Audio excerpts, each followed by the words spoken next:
أعوذ بالله من الشيطان الرجيم.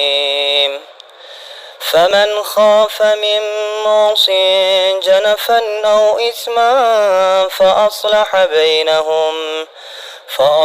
بينهم فلا إثم عليه، إن الله غفور رحيم.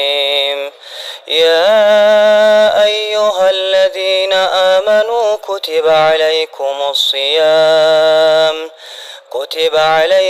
الصيام كما كتب على الذين من قبلكم لعلكم تتقون.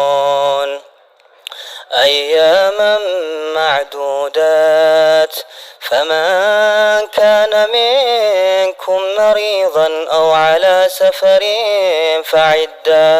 فعدة من أيام أخر، وعلى الذين يطيقونه فدية طعام مسكين، فمن تطوع خيرا فهو خير له، وأن تصوموا خير لكم إن كنتم تعلمون. شهر رمضان الذي أنزل فيه